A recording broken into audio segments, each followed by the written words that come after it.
¿La presentación? ¿Eh? Sí. Vale, perfecto. Pues vamos a comenzar, ¿de acuerdo?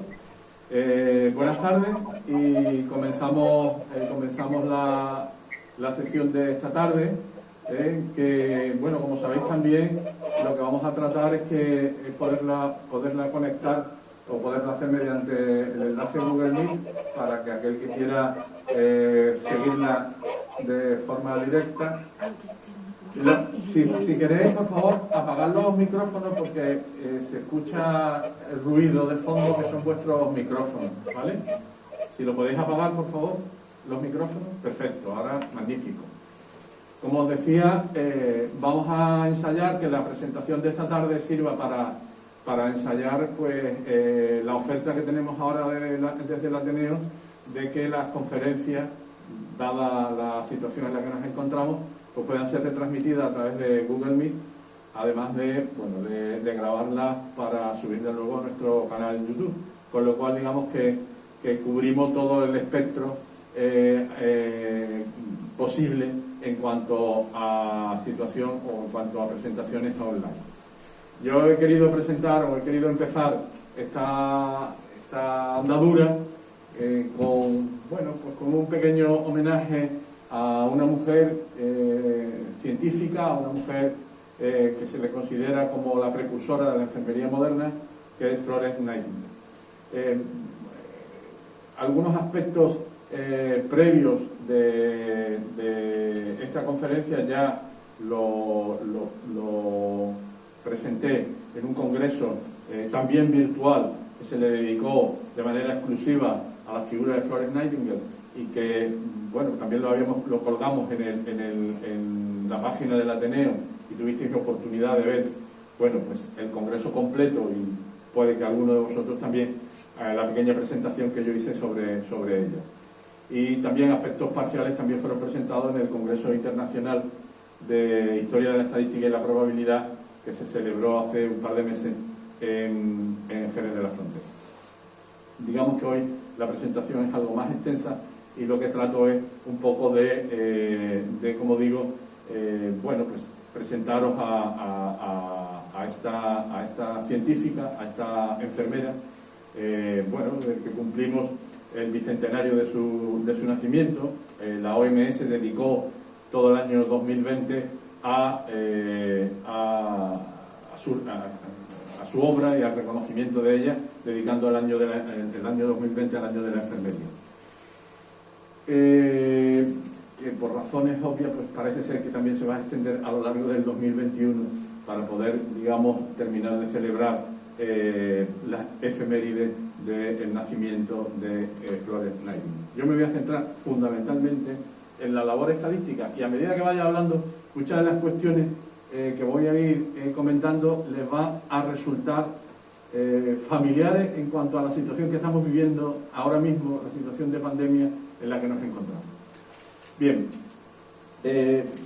recalcar quizás que la medicina, la epidemiología o la enfermería pues son deudoras de una larga historia compartida y a veces silenciada con la estadística, con la bioestadística, de cuyos elementos teórico-prácticos pues se han nutrido en muchas ocasiones para desarrollarse.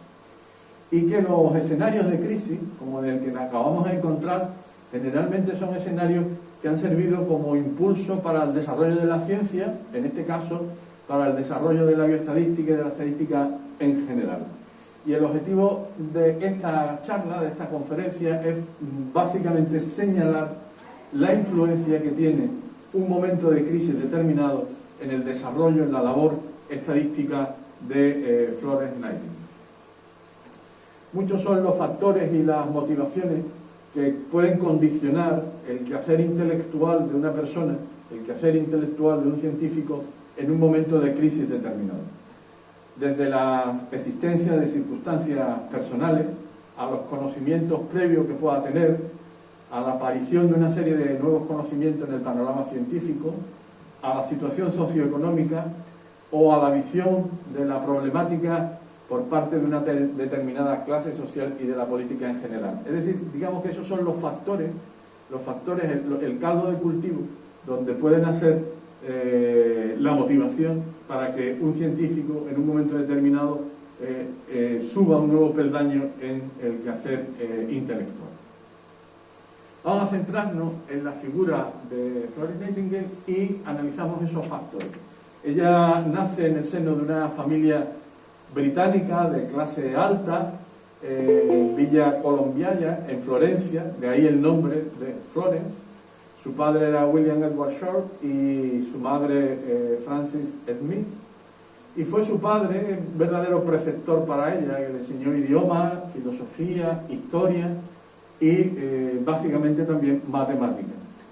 Y en un momento determinado ella decide dedicarse a la enfermería, algo inconcebible incluso para esa época victoriana. No solamente porque pues tenía que trabajar, algo que no le entraba en la cabeza a esa élite victoriana, y menos cuidando a otras personas. Fijaros en esas motivaciones. Ella en su diario escribe que el matrimonio convencional significa algo similar al suicidio, y decidió que en un momento determinado que Dios la había designado claramente para permanecer soltera y que la mejor manera de servir a Dios era a través del servicio a la humanidad. En ese momento, pues, ella empieza a leer ávidamente sobre medicina y sobre atención hospitalaria, va a ir inspeccionando los hospitales de Londres y trabajó privadamente con niños de los suburbios, a los que ella llamaba algo así como los granujillas de Westminster. En 1851 pasa 3 meses en un hospital, en un orfanato de Düsseldorf, era un hospital religioso protestante, y posteriormente obtiene o consigue una plaza de aprendiz de enfermería en el Hospital de las Hermanas de la Caridad de París, y en 1853 consigue un empleo sin sueldo como superintendente en una institución de señoras enfermas en Londres, y con una serie de funciones, pues son las que tenéis ahí, las que puse ahí: supervisar el trabajo del resto de las enfermeras, evaluar la pureza que pueden tener los medicamentos, y en ese momento pues no pudo establecer todavía la escuela de formación específica de enfermeras que ella tenía. Bien, hay un momento determinado que es un periodo en el cual Inglaterra trata de frenar el expansionismo ruso, y estalla lo que se conoce como la Guerra de Crimea. La Guerra de Crimea, que va oscilando entre 1853 y 1856. Es ahí el periodo de crisis que decíamos antes. Es decir, es la situación de crisis, igual que la situación de crisis en la que nos encontramos ahora mismo, la situación de crisis que definitivamente va a motivar el trabajo científico y el desarrollo de una manera magistral del pensamiento estadístico en esta mujer.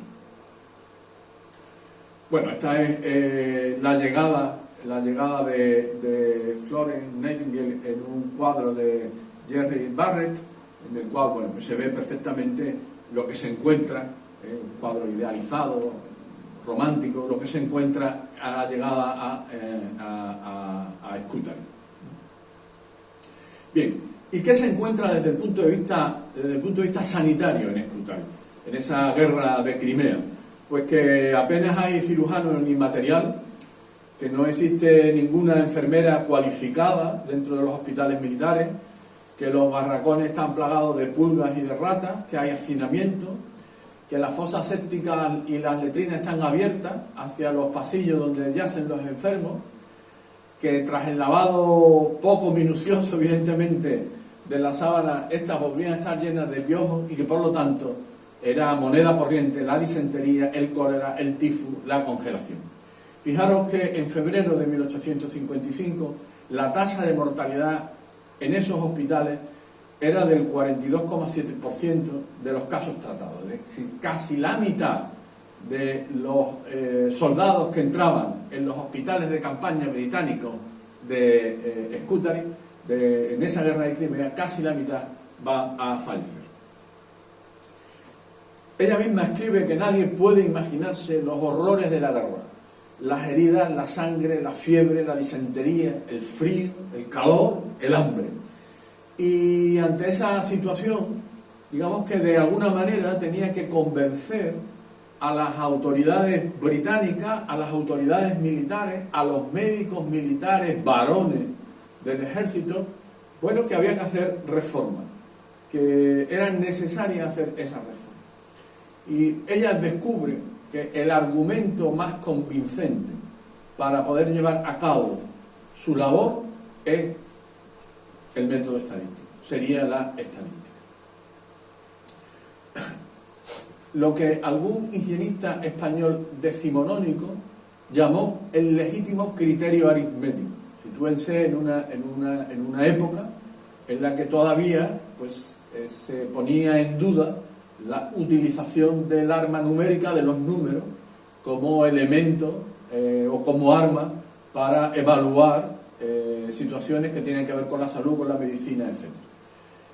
Como digo, creo que esa frase lo define muy bien, la frase de un higienista español decimonónico, que para argumentar sobre la utilización del número como elemento evaluador de la actividad clínica, terminó por llamar el legítimo criterio aritmético. Pero les llamo la atención que les decía al principio, ¿verdad?, que es el momento de crisis el que determina el quehacer intelectual de esta persona y que decide utilizar el argumento numérico. Pero ¿qué tipo de estadísticas, con qué tipo de estadísticas cuenta Florence Nightingale para poder llevar a cabo la labor que quería llevar a cabo? Bueno, pues la estadística de Nightingale es lo que nosotros hemos venido a llamar, a los investigadores del grupo nuestro que trabajamos un poco en historia y filosofía de la estadística, una estadística pre-darwiniana.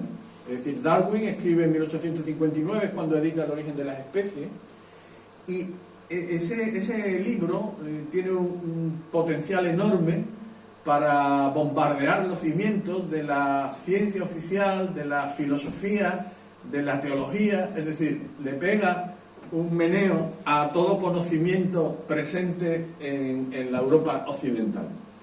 Pero de manera, y puede a veces resultar curioso, de manera muy enfática sobre la estadística.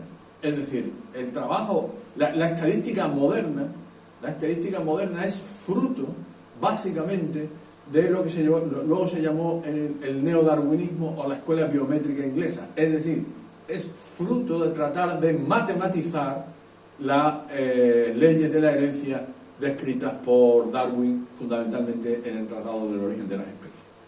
Bien, es decir, estamos por lo tanto en una situación predarwiniana. Darwin no había todavía publicado El origen de las especies, por lo tanto nadie todavía había planteado el matematizar nada de lo que Darwin explicaba allí. Y digo todo esto porque de alguna manera Darwin es capaz de romper con el determinismo de su época. Siglo XIX, la ciencia del siglo XIX es una ciencia básicamente determinista, pues es capaz de romper ese discurso y de introducir los conceptos de probabilidad, de azar y de individuo. Es decir, de alguna manera Darwin está cambiando un paradigma determinista de la ciencia por un paradigma probabilístico. Fijaros en esta estadística predarwiniana. Es una estadística que en los manuales, cuando uno observa los manuales, una estadística en la que no hay números en esos manuales. Nosotros hemos tenido oportunidad bueno, hemos analizado prácticamente todos los manuales de estadística que se escriben en España en el siglo XIX. Pero quiero centrar la mirada en este en concreto, en el llamado Manual de Investigaciones Científicas dispuesto para el uso de los oficiales de la Armada y viajeros en general de Herschel. Es decir, este es un manual que escribe un grupo de científicos para los oficiales de la Armada Británica, para que hagan la labor científica que tienen que hacer, aparte de la labor puramente militar. Y Vizcarrondo, que era un brigadier de la Armada Española, pues es el traductor del mismo. Y con este manual se puede ver el alcance de la estadística predarwiniana, porque tiene dos capítulos, un capítulo dedicado a la estadística en general y un capítulo dedicado a la estadística médica. Y bueno, más o menos nos podemos hacer una idea de qué era la estadística en la época de Florence Nightingale, ¿de acuerdo? O qué decían los manuales oficiales sobre qué era la estadística de Florence Nightingale. El capítulo, curiosamente, el capítulo de geología de este manual está escrito por el propio Darwin. Bien, pues ahí lo que se dice básicamente, literalmente, no hay número, todo es escrito, ¿verdad? Todos son palabras que, bueno, pues que la estadística es una ciencia que trata de clasificar, que mejor clasificar toda la tripulación del buque por edades en periodos decenales, partiendo desde 15 años y terminando en los 50, con el fin de establecer grados relativos de enfermedades y mortalidad en cada uno de estos periodos de la vida y hacer tablas. Es decir, hay una vocación de utilizar el número, al menos hay una vocación de decirlo, que no de hacerlo, porque no aparece, ¿de acuerdo? Pero sí que hay una vocación ya de empezar a decir: oiga, mire, la estadística es una ciencia que va a permitir clasificar, que va a permitir formar grupos y por lo tanto de alguna manera va a permitir, comparar esos grupos, por ejemplo, la mortalidad. Este es un párrafo que está sacado de la parte de estadística médica. Bien, todo eso desde el punto de vista de la filosofía de la ciencia, de un constructo general, encaja bien en lo que hace ya unos años nosotros decíamos o hablábamos de lo que llamábamos un paradigma aritmético, político y social. Es decir, la estadística, hasta bien entrado el siglo XIX, se rige por lo que en obra anterior nosotros llamábamos paradigma aritmético, político y social, que tiene una serie de caracteres externos, internos y teleológicos. Y los caracteres externos de ese paradigma era que la estadística es apreciada en sus inicios simplemente como una aritmética que descubre regularidades. Acuérdense de lo que ponía en el manual, ¿no? En realidad no existe una demarcación entre los cultivadores de la estadística. No hay el estadístico profesional. El estadístico puede ser un médico, un matemático, un político, un comerciante. No existe la estadística, la bioestadística, ni la epidemiología, ni la demografía, ni la sociología, ¿de acuerdo? Hay una vocación de utilizar la aritmética, porque se han dado cuenta de que la aritmética, desde John Brown en 1662, la aritmética pues puede servirnos para evaluar regularidades. Luego tiene una serie de caracteres que definíamos internos, es decir, que esa estadística predarwiniana, pues, ¿de qué se nutre? Pues de colecciones de datos, generalmente de recuentos de oficinas estadísticas. Los métodos que utilizan son básicamente los de la estadística descriptiva, no hay estadística matemática. Se pueden sacar, como digo, la idea de regularidad. Esa idea de regularidad puede terminar en lo que posteriormente se llamó ley estadística. Y algo muy importante, se reconoce, en esa estadística ya predarwiniana, se reconoce la necesidad de cambiar la base polémico-especulativa de los problemas, el discutir, y el que tenga el argumento más florido, ese se lleva el gato al agua, y apoyarse en un sustrato numérico, en un sustrato estadístico, que es el que va a intentar desentrañar las causas de los fenómenos. En este punto también comienza la unión, como estamos viendo, de la estadística con la medicina. Incluso podríamos decir que la medicina entiende pronto, incluso antes que la matemática, el papel que puede tener la estadística y la naciente teoría de la probabilidad en la investigación sanitaria. Y por último, los caracteres que definen desde el punto de vista teleológico a la estadística predarwiniana son los que tenéis aquí. Es decir, en realidad, esa ley de regularidad para los primeros estadísticos es una ley divina, es decir, es la divina providencia. Por lo tanto, la demografía hasta mediados del siglo XVIII, la estadística hasta mediados del siglo XVIII es una demografía teológica, y por lo tanto la ley estadística lo que permite es conocer la acción divina. El propio Karl Pearson, uno de los grandes padres de la estadística moderna, dice: la estadística de la Royal Society de aquella época es teológica. Desde la segunda mitad del siglo XVIII hasta finales del siglo XIX, ahí nos vamos a encontrar a Florence Nightingale, la naturaleza teleológica de los objetivos de la estadística pasa de ser teológica a ser sociológica, a tener un carácter social. Es decir, el nacimiento de la estadística médica es de tipo regeneracionista. El número es un arma para el cambio social, para el cambio sanitario. Y nosotros consideramos que lo que se ha venido a llamar paradigma positivista de la medicina del siglo XIX, en el que solo se habla del paradigma fisiológico anatomopatológico, es también un paradigma estadístico. La estadística trae la idea de clasificación, es decir, el ordenamiento taxonómico de las enfermedades y las causas del muerte.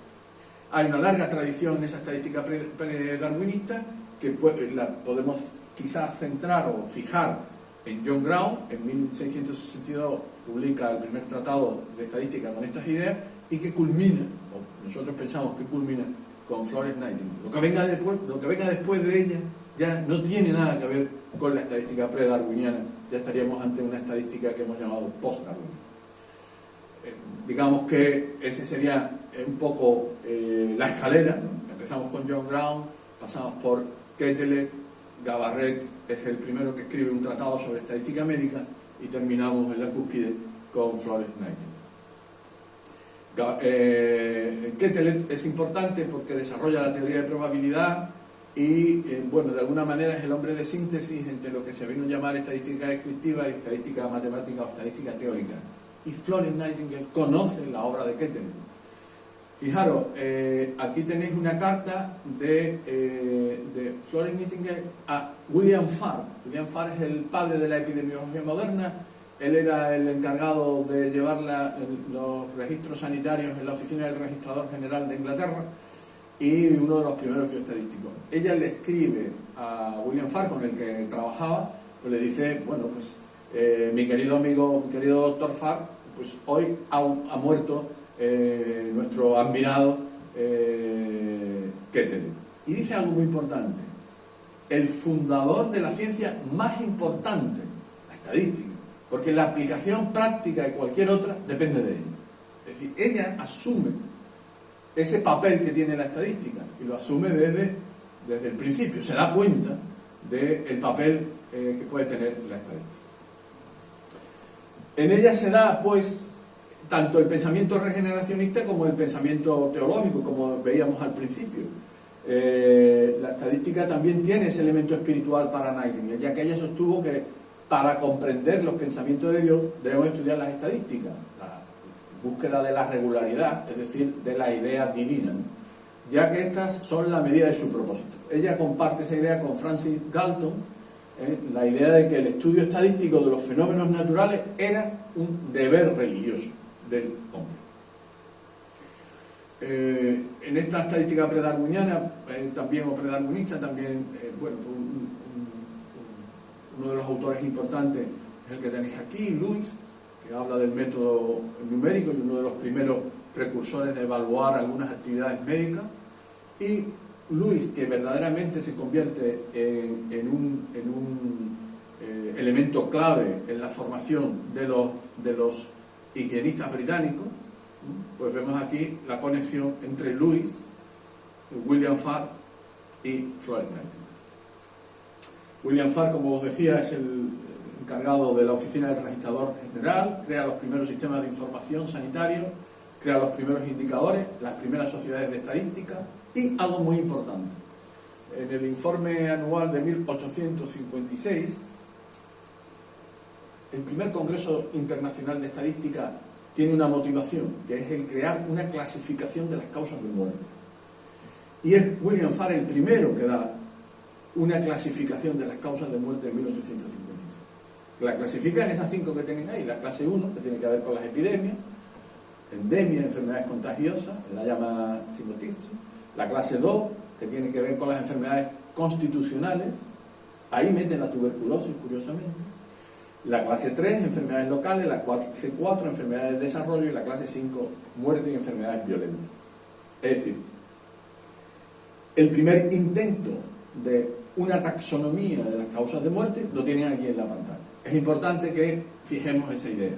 Es decir, es importante que fijemos, que situemos a Florence Nightingale Nightingale en el paradigma en el que se encuentra desde el punto de vista estadístico, es importante que fijemos la idea de que ya hay una clasificación de causas de muerte. Bien, pues, volvamos a la crisis. Es decir, la crisis como la que tenemos ahora, ¿verdad?, motiva desde el punto de vista intelectual a mucha gente. Y la crisis que motivó intelectualmente a Florence Nightingale fue la guerra de Crimea, como les decía antes. También les decía que en febrero de 1855 la tasa de mortalidad hospitalaria era del 42,7% de los casos tratados. Entonces ella, bueno, pues recoge la información, calcula ese valor. Es decir, algo que nos puede parecer muy simple hoy, ¿no? Estamos todos los días escuchando ahora por televisión la incidencia acumulada de la enfermedad, del COVID, etcétera. En aquel momento, bueno, hoy nos resulta complicado definir y contar los casos. Imagínense en ese momento, ¿eh? Y esa mujer allí sola en Crimea, ¿no?, en Scutari. Ella lo primero que hace es ver cuál es la tasa de mortalidad. Después interviene, es decir, en realidad lo que está haciendo es un estudio experimental. Interviene. ¿Interviene cómo? Pues interviene mejorando la lavandería, las cocinas, materiales, cepillos, trayendo cepillos, tenedores, despiojantes, verduras, mucho de lo cual lo paga ella de su bolsillo. De tal forma que, fíjense, del 42,7%, después de la intervención, vuelve a contar y se encuentra con una mortalidad del 2,2%. Eureka, lo encontré. Es decir, miren, aquí no se muere la gente por las heridas de guerra. Aquí se muere la gente por lo mal que los estamos tratando dentro de los hospitales de campaña. En julio del 56 vuelve a Inglaterra con 36 años, cuatro meses después de finalizada la guerra. En Crimea habían fallecido unos 9.000 soldados, son palabras de ella. En Crimea unos 9.000 soldados reposan en tumbas olvidadas, muertos por causas que pudieron prevenirse. Y bueno, pues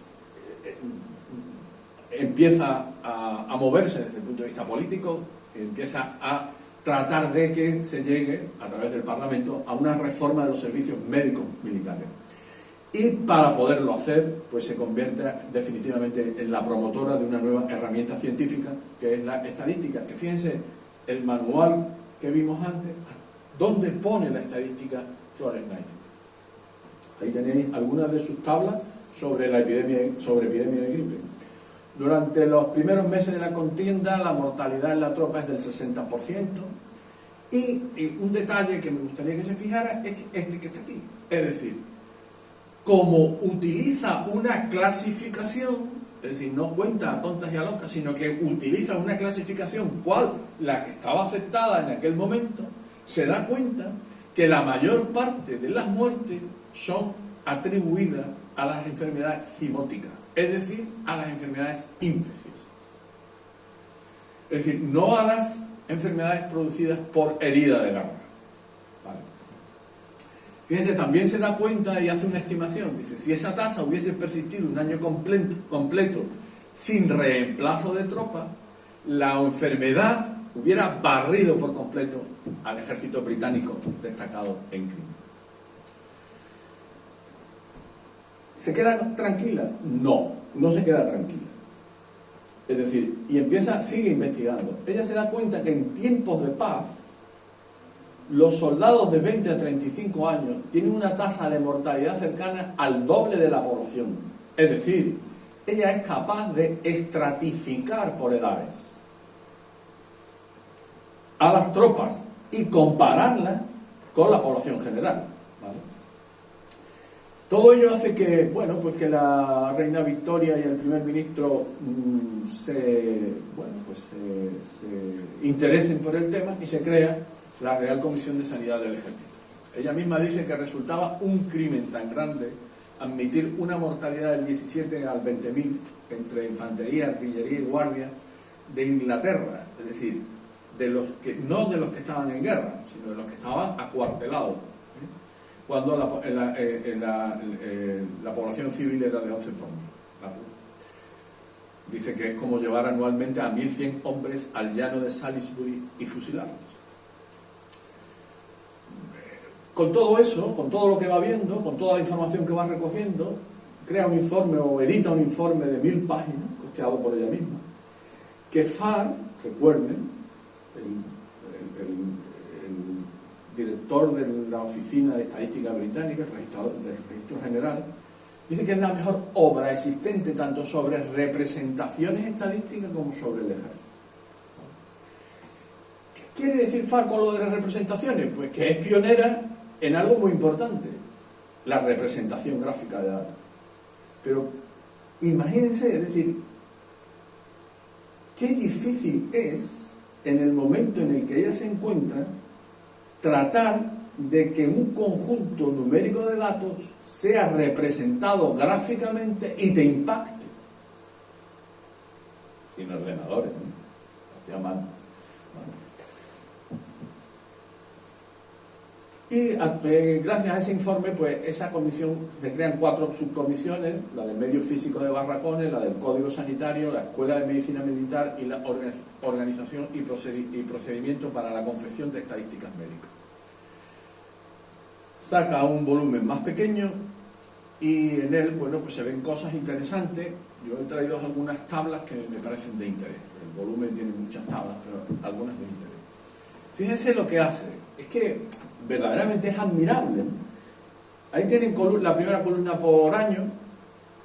Luego lo que calcula es muertes que acaecen en distritos saludables de Londres. Luego tiene otra columna que es muertes de suboficiales. Y luego tiene otra columna que es la muerte el exceso de muerte. ¿De acuerdo? Es decir, está calculando el exceso de muerte, el exceso de mortalidad. Eso que ahora casi todos somos capaces de calcular, él ya lo estaba calculando. Está diciendo, mire, la mortalidad, el número de muertos en 1839 en los distritos de Londres saludables de 763.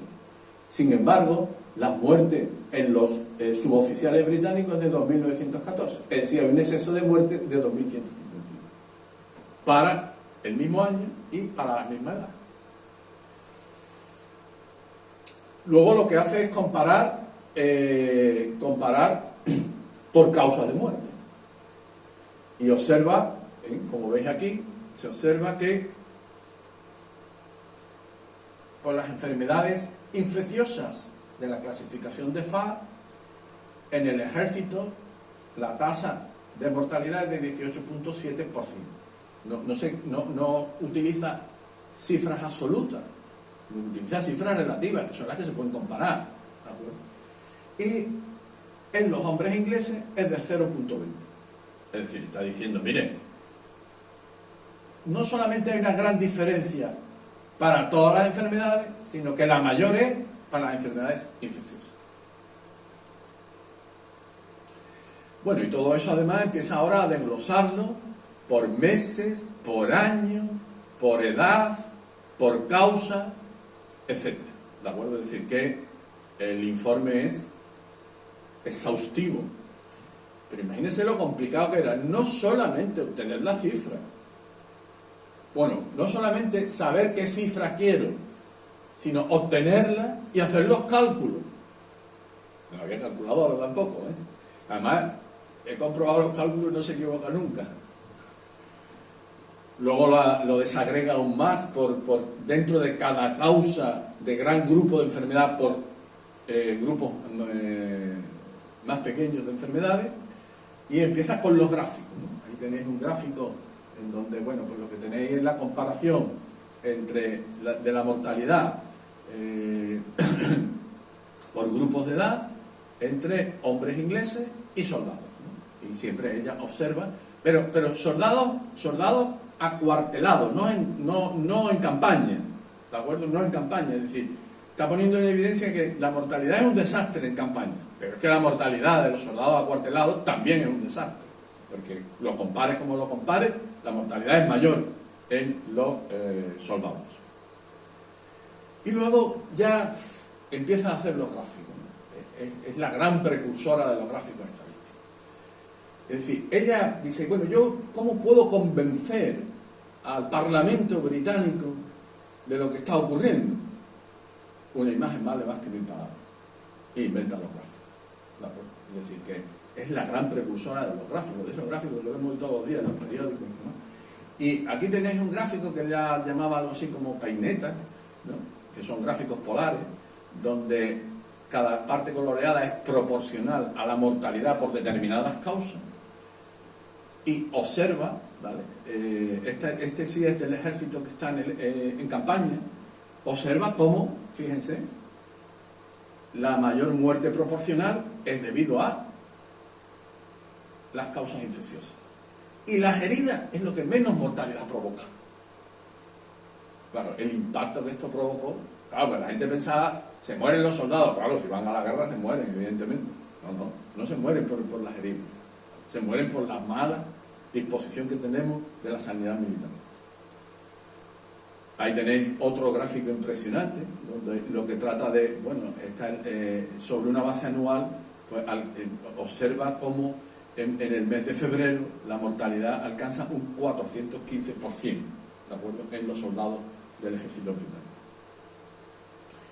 Aquí tenéis gráficos, aquí tenéis otro muy interesante, donde, bueno, aquí tiene la mortalidad, compara la mortalidad de los hombres ingleses por miles y para edades determinadas, es decir, en un gráfico es capaz de meter las edades y la frecuencia de la mortalidad. Hombres ingleses, hombres de distritos saludables, es decir, espera, que hay una desigualdad social. Es decir, una cosa es la mortalidad en general, otra en distritos saludables, y observa que es menor, y la del soldado, que evidentemente es la mayor. Miren, yo no sé este gráfico cómo fue capaz de... Este gráfico, o sea, hacer este gráfico es de una genialidad increíble. Este que tienen ahí. Es decir, ese gráfico es... Cada cuadrícula, cada rectángulo equivale a 1000 hombres. ¿Vale? Y tiene aquí las edades, ¿de acuerdo? Y aquí el número de efectivos que mueren. Y es un gráfico dinámico, es decir, puedes seguir a la cohorte, ¿de acuerdo? Y compara las condiciones que tienen los soldados en el frente, ¿vale?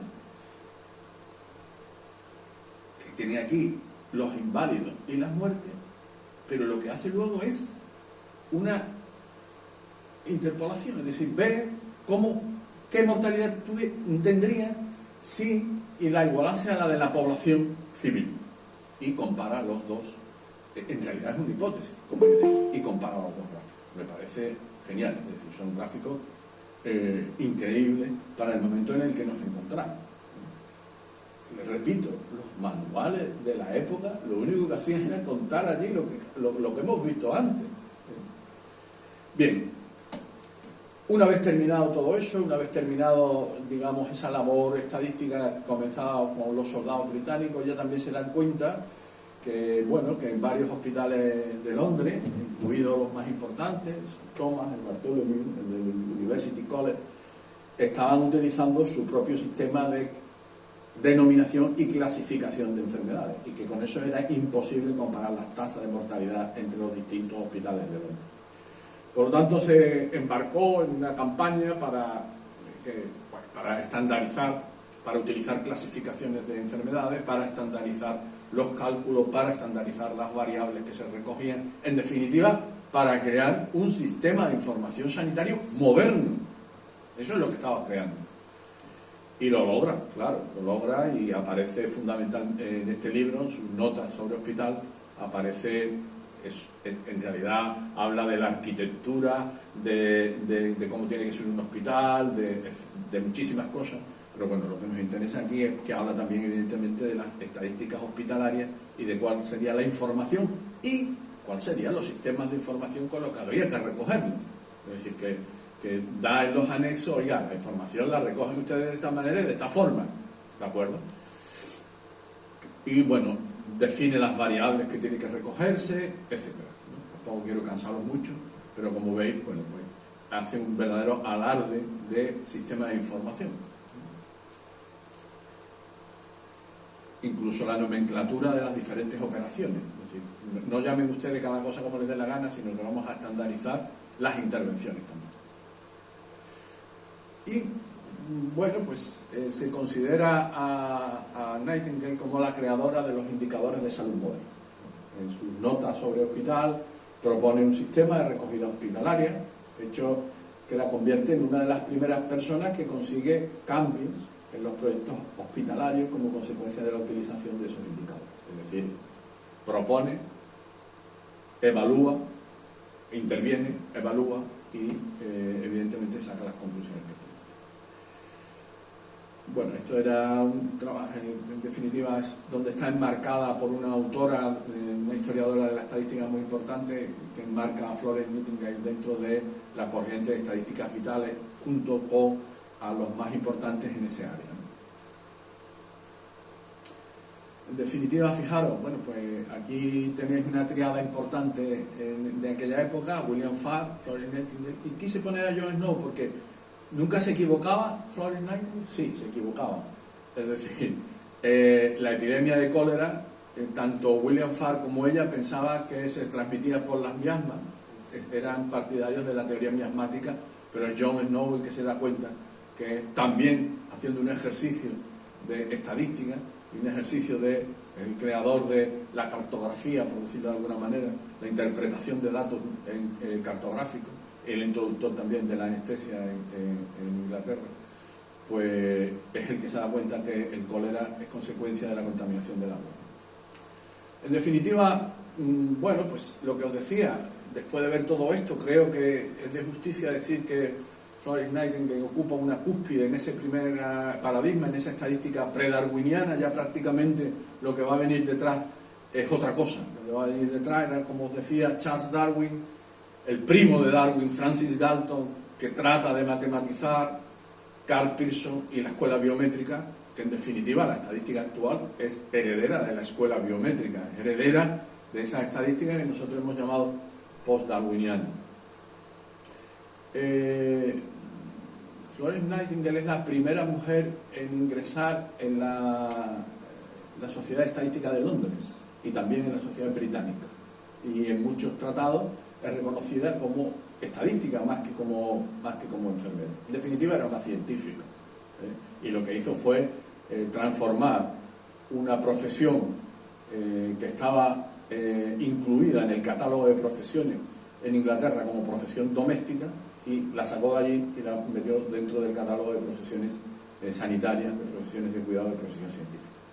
El propio Karl Pearson, el padre de la estadística actual, considera a Nightingale como una excelente administradora sanitaria como consecuencia de sus conocimientos en estadística. Fijaros, también fue ella ya al final de su vida se dio cuenta de que faltaba pedagogía estadística, docencia en estadística, que había que crear una cátedra de estadística. Y le escribe a Douglas Galton, un primo de Francis Galton, comentándole que se debería establecer una cátedra de estadística aplicada en Oxford y que Galton sería la persona que debía ocuparlo. Es decir, ella ya se dio cuenta de ese déficit y da una respuesta a ese déficit. Es decir, que habría que crearse esa cátedra. No se creó, pero fijaros que una personalidad tan peculiar como Pearson y tan genial como Pearson, pero también tan arisca como Pearson, cuando creó la primera cátedra de estadística, 20 años después, y estaba buscándole un nombre, pues Pearson sostuvo que el deseo de Nightingale de crear una cátedra debería de conmemorarse de alguna manera, y le llamó, bueno, pues Cátedra de Estadística Aplicada, en honor a Florence Nightingale. En definitiva, como conclusión, como veis, yo me he centrado básicamente en la labor estadística de esta mujer, ¿verdad? Pues como conclusión, ¿qué aportó a la estadística de su momento? Pues primero, una sistematización en la recogida de datos. Si no hay sistematización, ni se permitía conocer, en aquel momento no podían conocer ni el número exacto del muerto, porque no había sistematización. Ella lo que trata es de incluir esa sistematización. Posteriormente también ella es pionera en la estandarización y clasificación. Es decir, mire, tenemos que utilizar las clasificaciones validadas. Y ella es la primera en utilizar la que había en aquel momento, que era la de FAO. Utiliza tasas para poder comparar, es decir, no utiliza solo los números, las cifras absolutas. Estratifica por variables, es decir, por clases sociales, por edad, por distritos mejor situados desde el punto de vista sanitario, etc. Desarrolla de manera sobresaliente los gráficos estadísticos, evalúa las intervenciones que hace, crea los sistemas de información estadístico modernos y es precursora de la docencia en estadística. Creo que ha sido poco reconocida su labor estadística y mucho su labor como enfermera, pero su labor como enfermera es una labor subsidiaria de su labor estadística. La enfermería no llegará a ser ciencia si ella no hubiese utilizado el legítimo criterio aritmético. Pues nada, muchas gracias.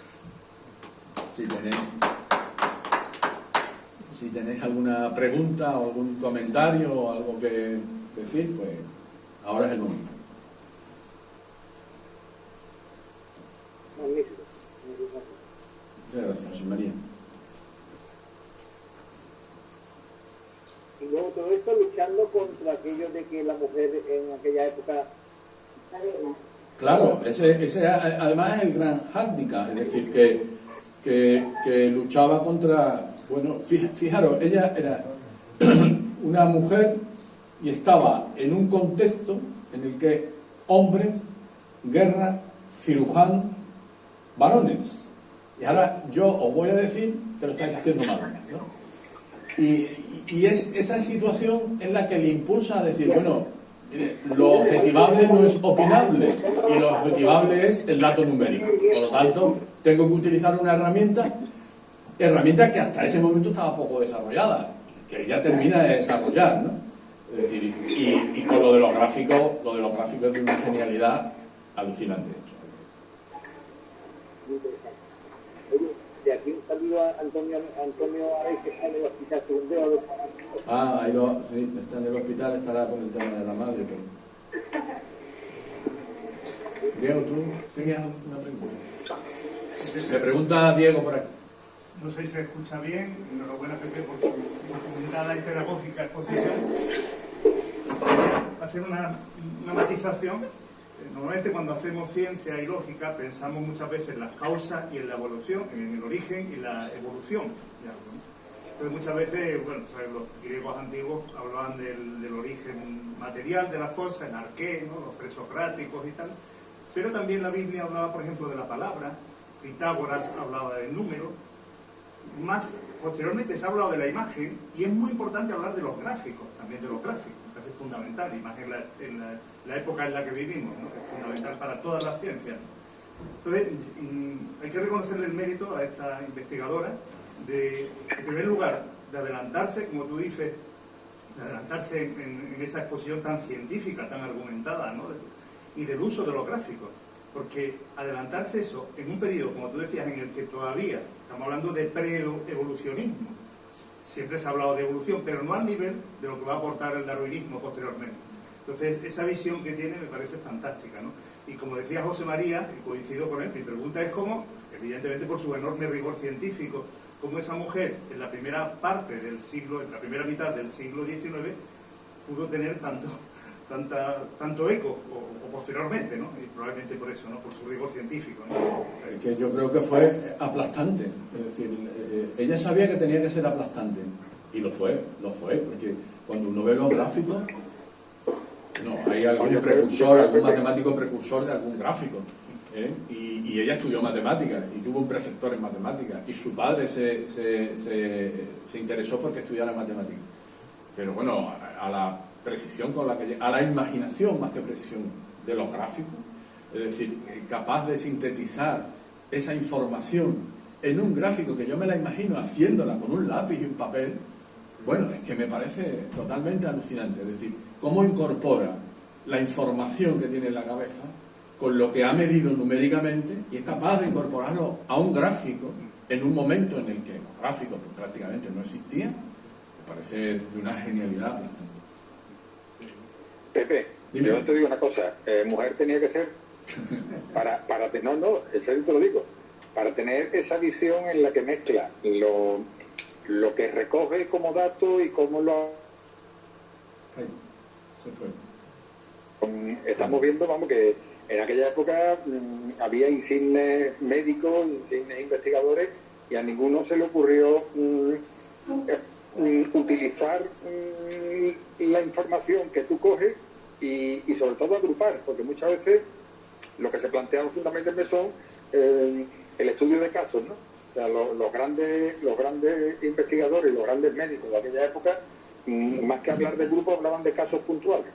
Claro. Ella no, ella lo que hace es agrupar y lógicamente una visión mucho más de dron desde arriba que la visión más de suelo que tenían los cirujanos que estaban allí se preocupaban de la herida abierta Eso es. y no estaba, lo has dicho muy bien, no estaban viendo desde arriba, y ella, la visión que tuvo es verlo todo desde arriba, es decir, y preguntarse, fundamentalmente preguntarse por qué eran tan grandes las tasas de mortalidad. Es decir, si yo veo aquí que la gente le arreglan las heridas y tal, pero la gente se muere, y se muere a chorro, ¿no? Y bueno, pues preguntarse eso fue de una... la pregunta fue importante, pero la respuesta fue también muy importante, porque lo que hizo fue sistematizar la información. La sencillez de las ideas, una vez llevada a su máxima expresión, te das cuenta de que el avance no se hace por grandes descubrimientos, sino por cosas muy domésticas y muy concretas, llevadas al terreno de la gran dimensión, te lleva a la situación de poder resolver no el problema puntual, sino todo, ¿no? Claro, ella resolvió lo que era pues, toda la sanidad militar británica, la cambió por completo. Y no se quedó ahí, sino que pasó ya en notas sobre hospital, pasó a los hospitales de Londres, ¿no? a tratar de hacer lo mismo con el Servicio Británico de Salud de la época.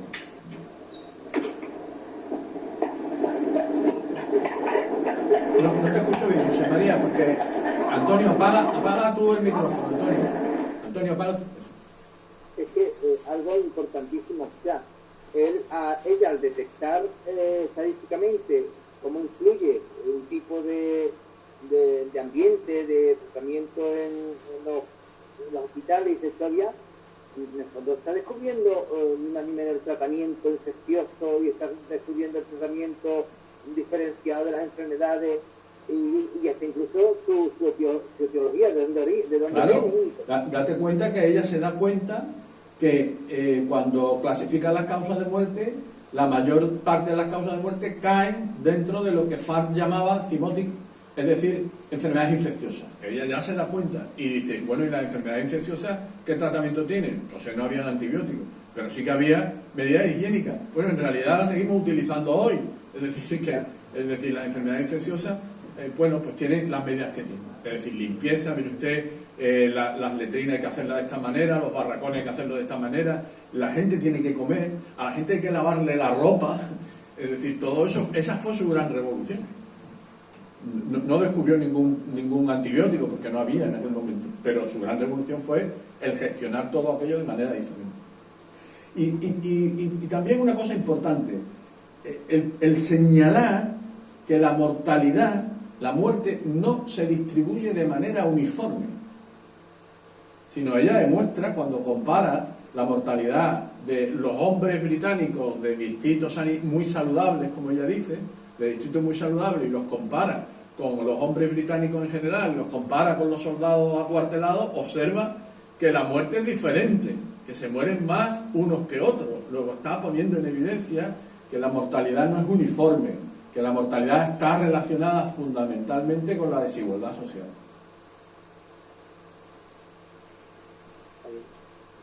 Pues, si no tenéis más preguntas, lo dejamos aquí, ¿de acuerdo? Muy bien, pues nada, muchas gracias, hasta luego. Pepe, me ha encantado, ¿eh? ¿Sí? He aprendido mucho. Bueno, muchas gracias, Paloma. Venga. La conocí como enfermera, pero no tanto como estadística. Pues fue muy importante. Además fue la primera mujer en ingresar en la Royal Statistical Society. Ya. Vale, bueno, pues. Muy bien, pues nada, nos Nada, vemos. Hasta a luego. seguir bien. Venga, Enhorabuena. venga, gracias. Hasta luego. Hasta luego.